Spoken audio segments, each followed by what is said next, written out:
everybody, it's me, Dr. Q, and I'm here to give you my 7 top tips for what to do if you're thinking about getting a new puppy. First of all, if you are thinking about getting a puppy, the most important thing I want you to think about is you want to adopt, don't shop. Please don't go out and buy dogs. Thousands of dogs literally get to put to sleep every day, even purebred dogs. And so definitely don't let your dream of having a puppy be overshadowed by your urge to buy exactly what kind of puppy that you're looking for. Because in fact, what you're going to want to do first, before you even think about going and looking at puppies, is evaluate your home situation and make a shopping list with a total of how much everything is going to cost. So this is my number 7 most important tip that I'm going to give you, is to create a shopping list. How much is it going to cost me to buy a collar and a leash and a food bowl and a water bowl and food? Think about the fact that your dog is going to eat about half of its body weight a month in food. So that means a 10-pound dog is going to eat a 5-pound bag of food once a month. 40-pound dog is going to eat a 20-pound bag of food a month, unless of course you're cooking for them, and so it might be a little bit less or more in volume, but still, that's a lot of food. Is that something that you're going to be able to afford to pay for this animal for the next hopefully 12 to 15 years of its life? So you want to put that on your shopping list along with a crate or a kennel of some kind, because a young puppy, when it first comes home, it has no idea how to be housebroken, no idea how to not chew on things. So the best thing that you can do to protect them is to confine them. And also remember, they're going to probably cry a lot that first night that they're in that kennel, and that's okay. You have to be prepared for that as well. And so you want to buy a kennel, you want to buy a leash, you want to buy a collar, maybe a harness, brushes, shampoo, toenail clippers. There's a lot of things out there that you can buy, but the most important thing is to start with a collar and a leash and a crate, and then make sure that you have some treats. Okay, some treats are going to be really important besides the food. My number 7 tip to you is make a shopping list, look at the total expenses of what it's going to cost to actually take care of this puppy realistically, and then decide if you are ready to actually buy a puppy. So then my next tip is, if you've decided that you are ready to go ahead and buy a puppy, then, or adopt a puppy rather, is what really we're going to say. We're not going to be buying puppies, we're going to be adopting them if at all possible. So then what you're going to want to do is choose your puppy. So how do you choose a puppy? So that's really important. So that is my tip number 6, is how to choose a puppy. Lots of things to think about there. Primarily, do you live in the suburbs? Do you live in an apartment? Do you have a lot of extra time to spend with this puppy and do some training? Or are you primarily a couch potato yourself and you need a dog that's going to just lay on the couch with you and be happy and not need a lot of exercise? So the amount of exercise that the animal needs is really important. So please check into that before you make a decision. Remember, German Shepherds and Husky type dogs, they are so cute, but they need so much exercise. So you really have to be prepared for that, because otherwise they're going to destroy things in your home and chew and bark and have all kinds of problems like that that you don't want to have. So next, what we want to think about is the type of they have. So do you mind having a long coat that you have to brush every day? Do you want a really short coat, but that might shed and have little prickly hairs that get embedded in the weave of your car seats and everything else in your house? Or do you want a dog that's like a poodle that doesn't really shed very much but needs to be groomed every so often? And then you want to add that back onto your shopping list, your expense report, right? Because a dog like that needs to be groomed, like a Portuguese water dog or a Schnauzer, you're going to have tremendously increased costs over the life of that animal. So those are all things that you definitely want to take into consideration, is the type of hair coat they have, their activity level, and then also I think something that's really important to think about is how much they drool, right? Bigger dogs sometimes drool a lot, and littler dogs maybe not so much. Sometimes people think that a smaller dog is going to be easier to take care of than a bigger dog, and Sometimes that's true, but not always, because littler dogs can often be harder to train. They can be harder to housebreak than a big dog, but of course you've got to have room for a big dog, and you also have to be willing to clean up after this animal. So a big dog's going to not only cost you more,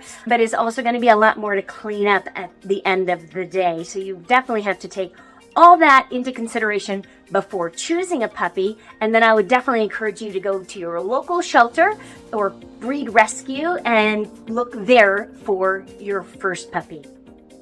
So my next tip is going to be tip number 5, which is it's time to go shopping. Okay, so you need to have a couple of things ready for that first night with that puppy. You need to have the crate, you need to have a collar and a leash. Keep in mind that first collar that puppy has is probably going to be tiny, but they might grow into a bigger collar, so you might have to buy 2 or 3 or 4 collars for them. Also, maybe you want to use a harness and not a collar at all. And if that's the case, you also have to make sure the puppy doesn't chew the harness off of them. That happened to me. My puppy chewed about 4 harnesses off of herself in the back of the truck while I was driving, and so that made for a very expensive lesson in not leaving the harness on while the dog was in the back seat. So hopefully you won't make that same mistake. But so you definitely want to go shopping. You want to have that crate ready to go. You want to have the food ready to go. You want to have your collar and leash and everything figured out and mapped out in your mind exactly what this is all going to look like before you bring that little puppy home. Tip number 4 is go and get your puppy. So now you're so excited, you're all ready to go. You're going to go and sign all the adoption paperwork, make sure that you have everything that you need to prove that your address or whatever it is that you're going to need so you don't have any problems there. Keep in mind that a young puppy is probably going to have a high likelihood of vomiting in your car as you leave the adoption center and go home. So have some towels or some puppy pee pads or something like that available. Also, make sure you don't bring your puppy home before they're about 8 weeks of age. That's really the ideal time.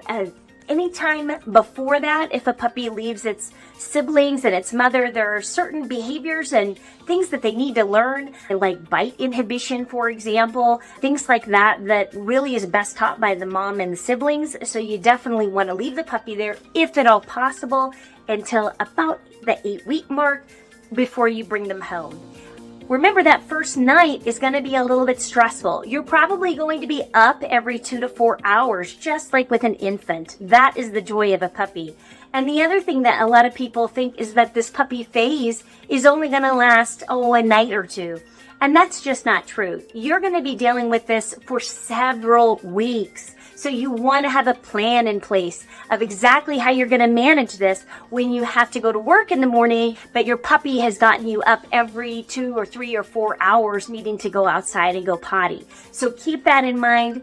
Doesn't matter if it's a blizzard outside. If your puppy wakes up at 2 o'clock in the morning, you need to get them up and you need to get them outside to go to the bathroom. Otherwise, the more times they soil in the house, the more accidents they have inside the house. They're beginning to practice actually going to the bathroom in the house. And so we definitely don't want that happening with at all. If at all possible, we want no mistakes, right? So that puppy is attended all of the time. And if it's not attended, it's in the crate where if it does make an accident, it's easy to clean up. But yet most dogs don't want to pee or poop where they sleep, so it's unlikely the puppy will continue to practice that behavior. The biggest issue is that folks get excited. They have the puppy in the house for 3 or 4 days. They want to let him roam around. They want to introduce him to the cat, and they want to have him explore the whole other parts of the house.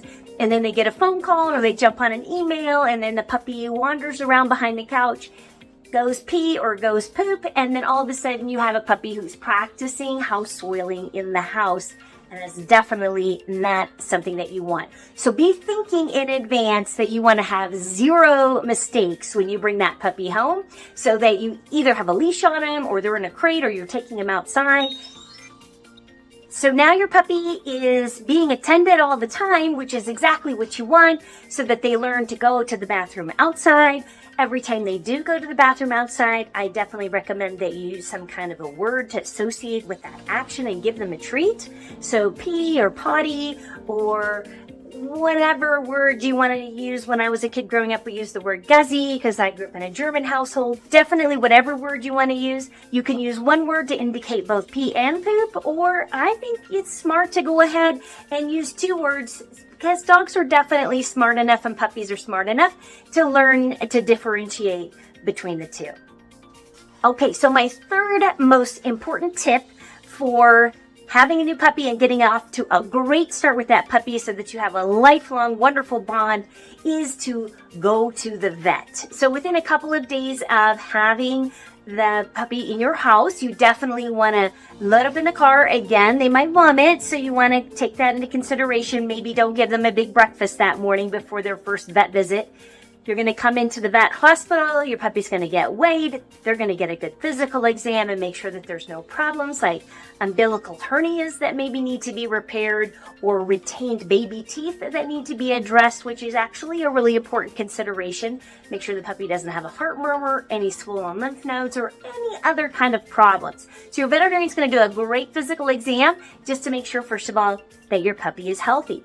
Then your veterinarian is going to talk to you about vaccines. So vaccines are something that are going to really vary depending on the part of the country that you're in, the part of the world that you're in for that matter, what is considered core vaccines or what are considered extra vaccines. So here in our practice, we definitely recommend distemper parvo and rabies. The distemper parvo is a vaccine that comes together in one shot, and then definitely a rabies vaccine at 16 weeks of age. I like to do 3 distemper parvo vaccines at 8, 12, and then at that 16-week mark. Some of our clients spread out that last distemper parvo vaccine from the rabies vaccine so that we're not doing them on the same day to minimize our chances of having vaccine reactions.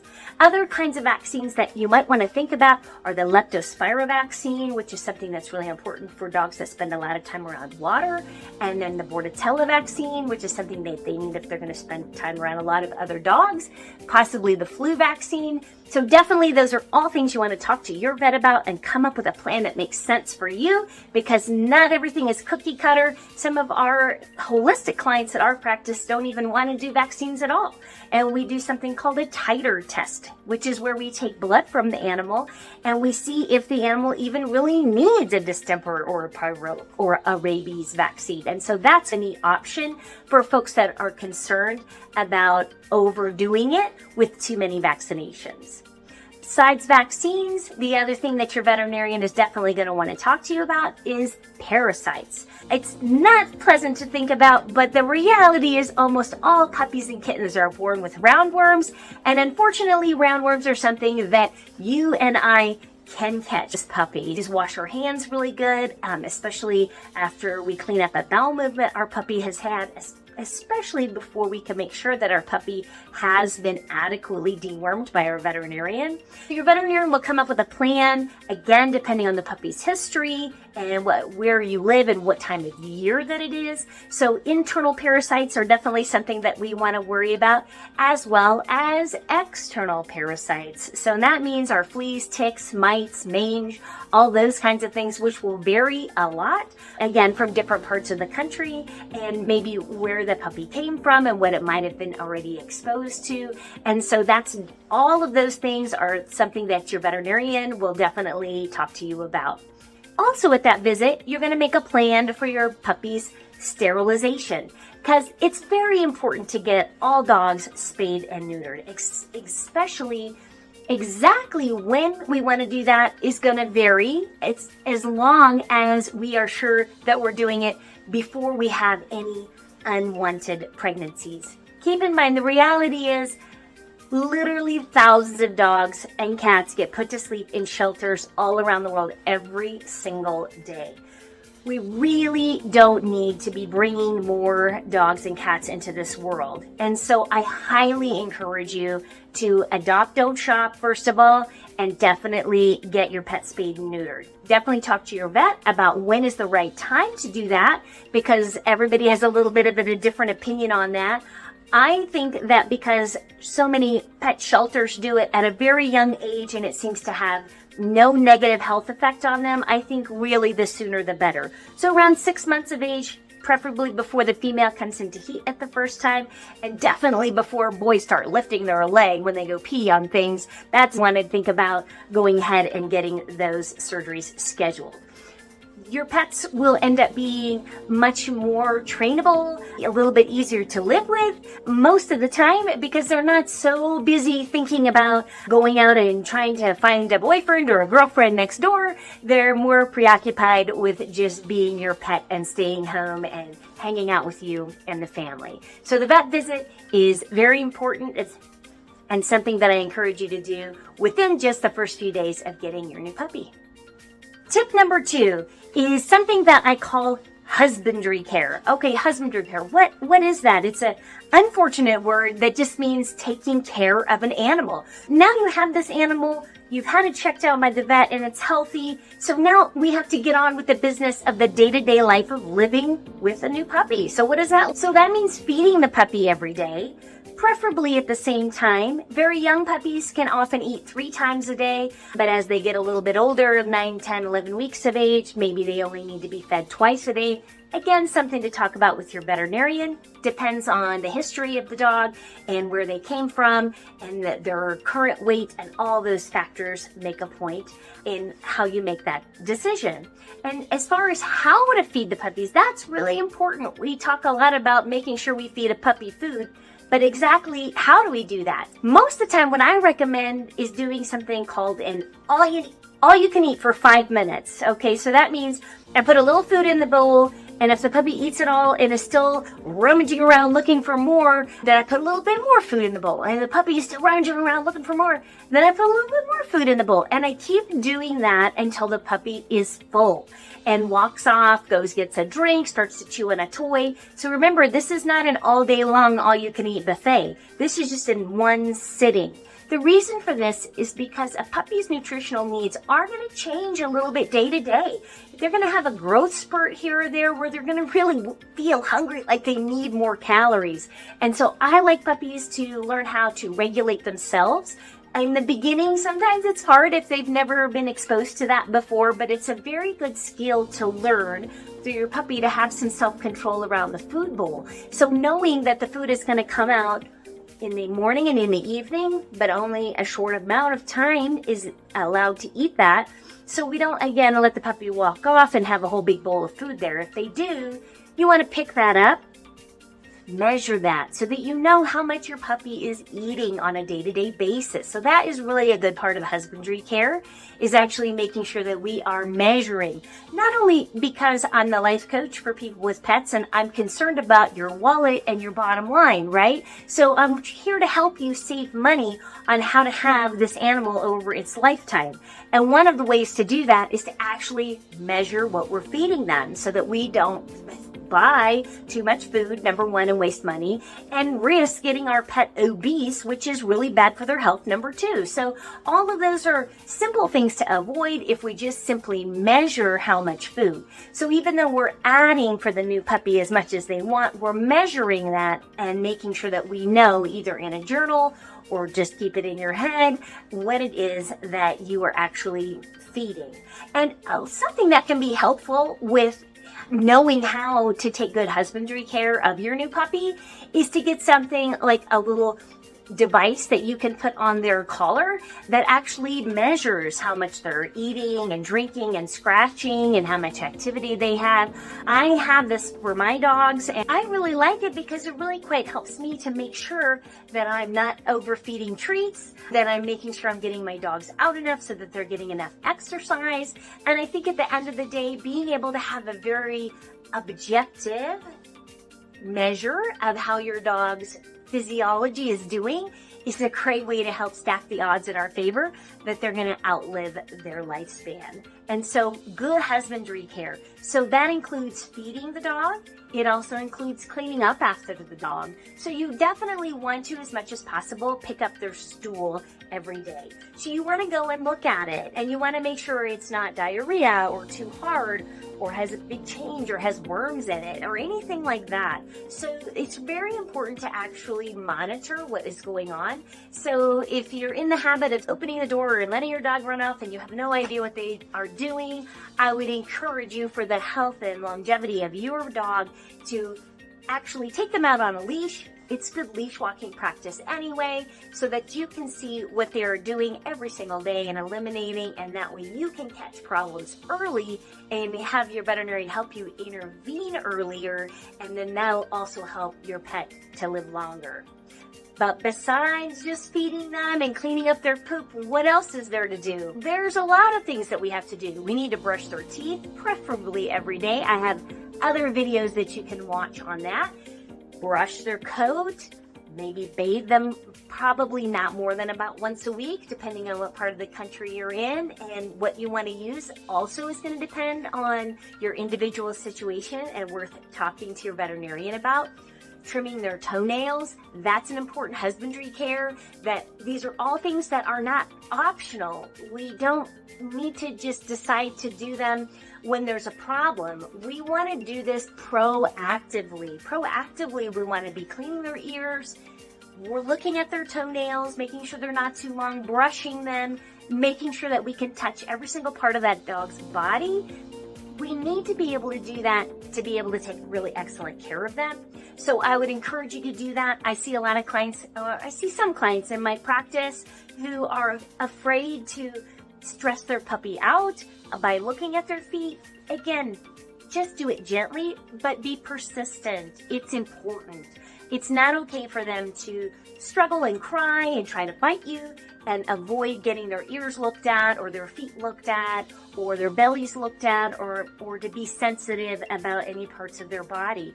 We're here to take really great care of them. In order to do that, we really need to be able to touch them in all parts of their body, which is why I think it's so important that we definitely take that into consideration and practice doing that with our dogs every single day. Okay, so now we're at my number one tip for having a new puppy. My number one tip. So if there was one tip that I'll give you above all the others on how to have the most amazing puppy that grows up to be the most magnificent dog you've ever had in your entire life and lives a long, healthy, happy life, that would be positive reinforcement training. So definitely training. So that goes back to the other thing we were talking about with husbandry, as far as their teeth and their nails and brushing them and looking at all their body parts. That's all part of training. So we need to train them to do that, but we also need to train them to sleep quietly in their crate. We need to train them to walk without straining on the end of a leash. We need to train them to be okay around other dogs and in public. We need to train them to be okay by themselves in a kennel sometimes. So in case you have to go on a trip or there's an emergency and they need to be kenneled, it's a very important skill that dogs learn to be comfortable in a kennel. So those are all things that are absolutely critical. I always say you really can't have a good, healthy animal without good training. You need to have them both. They go hand in hand together. Not only will it help cement the bond that you have, because your puppy will need lots and lots of attention. And how can you give that puppy all that attention? Exercise, for sure, and exercise in the form of training. It's not enough to just open the back door and let the dog run loose and exercise themselves. All they're doing is making bad decisions back there, eating poop and chasing birds, and they have no idea like how to make good decisions back there. They need us to help them, to be there, to throw balls or play tug, but also if they play tug, make sure that they will give the treat back to you when you ask for it by trading out for something positive. I want to really encourage you to avoid any kind of negative reinforcement training. If you want to get some help and want to get some training, definitely go with somebody that definitely does positive reinforcement training. I don't care how many years of experience, I don't care how many trophies they've won, if they are doing shock collars and pinch collars and those kinds of negative things to your dog, the science tells us that these are not the best ways to train. These folks just need to pick up a recent textbook on animal behavior and read the latest science that we have that shows us those methods are outdated, and we need to replace them with positive reinforcement ones where we're encouraging the animals to want to be with us, we're rewarding them all the time for wanting to be with us, and it's not overfeeding them, because it's not always food with positive reinforcement. Sometimes it's play, sometimes it's belly scratches. So don't get confused and think it means that we have to hand out free food all the time, because we definitely don't. And if you want some hints and tips on how to do more training, definitely check out my other training videos, because I have a lot of them. So thank you so much, you guys, for sticking around for this whole 7 best puppy guide tips that I have for you here today. If you stuck around this long, I'm assuming that you're getting something valuable out of this, so please subscribe down below and hit that notification bell so that you'll be alerted every time we come up with new videos. And when you do, please put it down in the comments below. Just put "I subscribed," and then that way we can see that you did, and we sure appreciate your support of our veterinary hospital and also our rescue ranch, which we have more information about on our website. And so we love to share all of that with you in another upcoming video. In the meantime, thank you so much for watching. Best of luck to you with your new puppies. And if you have any questions or comments, please leave them down below. On that note, I'm Dr. Q, here to help you have the most amazing relationship with all of the animals in your life, especially your new puppies. Thanks for tuning in. We'll see you right here next time.